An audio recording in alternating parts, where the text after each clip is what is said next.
Bankman Fried exiting the courthouse here in Lower Manhattan. Really not much of an expression on his. And so he's been given special treatment all the way along by the left.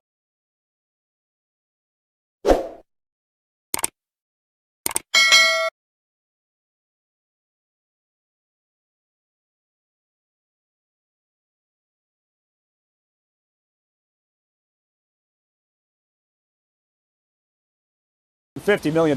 We've never seen anything like it. What a number. His parents had to co-sign on the deal, put their house up as collateral to help secure it, which is fitting, I suppose, because Bankman Fried has been ordered to live with his parents, awaiting trial at their home in California. Let's take a look at him as we saw him earlier today. Bankman Fried exiting the courthouse here in Lower Manhattan. Really not much of an expression on his face. He was not asked to enter a plea today, and this is how not only it looked, but it sounded as SBF made his way to the car.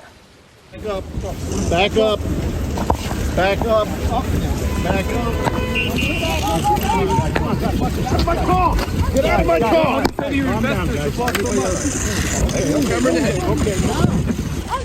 Sam, what do you say to your investors who've lost so much? You gotta let him out. You gotta let him out. Not coming out. Let him out. Let him out. Let him out. Let him out. To his investors, but clearly not interested in taking questions. Bankman Fried, when he was in the courtroom earlier today, was just sitting right in between two of his lawyers, listening to the prosecutor call his bail deal the largest ever pretrial bond. It requires him to surrender his passport and also undergo regular mental health treatment and evaluation. Really, the only time he spoke today at all was when the judge asked him if he understood the conditions of his release.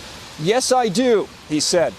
The other condition he needs to understand now is that two former colleagues are ready to testify against him. Caroline Ellison is one of them, former head of Alameda Research. That's the trading firm closely connected to FTX.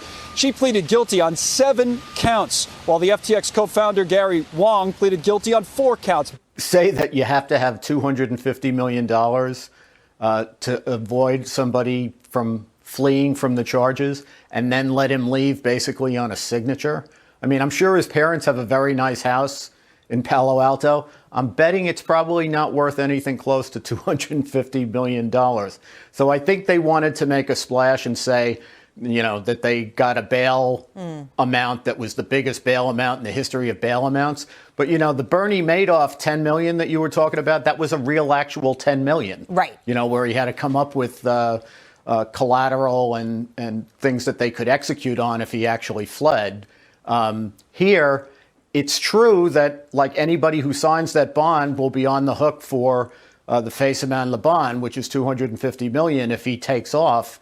But do they really think that they can execute on anything close to $250 million based on that bond, where they haven't made anybody post property to speak of other than that house? I really don't think so.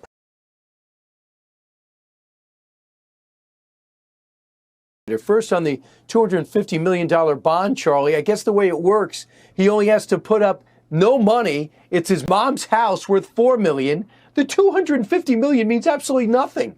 Well, yeah, and supposedly, you know, the way these bond things are supposed to work is you're supposed to put up 10% collateral, which would be $25 million. And apparently that's not the deal, what's happening here. But here's the other thing that sort of just boggles my mind is the idea that you know, the theory of the case that prosecutors are making is that he fleeced all of his investors in order to buy property for himself and his family, including the house that his parents live in. And so you're able to put up your ill-gotten gains in order to spring you out of jail on bail. It makes no sense. Victor Davis Hanson, this is your area. This is where he lives. This is where you work. How's this playing in Silicon Valley?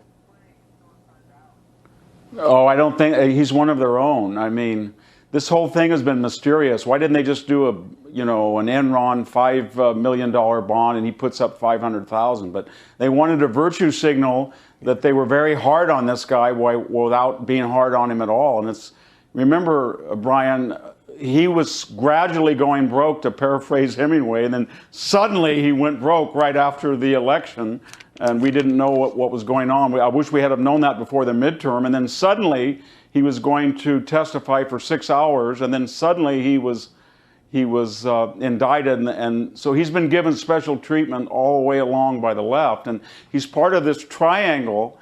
And on one base of the triangle, you've got $7 trillion in market capitalization in Facebook and Twitter and Apple and Google. And on the other is Stanford University, that gives you the patina of prestige, and which gave us Elizabeth Holmes and the Theranos. It gave us Carolyn Ellison, his Alameda CEO, who's turning state's evidence. It gave us the Bankman professors, who were very active in his FTX scam. And then the third leg, of course, is the Bay Area left-wing political machine of Gavin Newsom, Nancy Pelosi, Kamala Harris, etc., Dianne Feinstein. So you put all three together, and they exercise a lot of power, and they're exempt from the rules that apply to everybody else due to prestige, money, and political power and influence. But hey, Charlie, before you comment, I know you have a lot to say here. I want people to remember who aren't following this close, who aren't invested in crypto and kind of scared off by it, like, let's say, me. Here is this guy, these prominent Democrats talking about how valuable he's been to their campaigns and their party, members of the media talking about how much they love this guy. Watch. 29-year-old gazillionaire, FTX founder and CEO Sam Bankman Fried. I love you, Sam. I'm just jealous. Sam Bankman Fried is very smart. The book value here is $7 billion. They have cash on the books of like $6 billion. Some on Twitter calling him the hero right now of the industry. There's comparisons to Warren Buffett back in the financial crisis. And you know, it's pretty amazing. Is I think he gave most of the money went to Democrats, a handful went to Republicans, and they say he gave to both sides.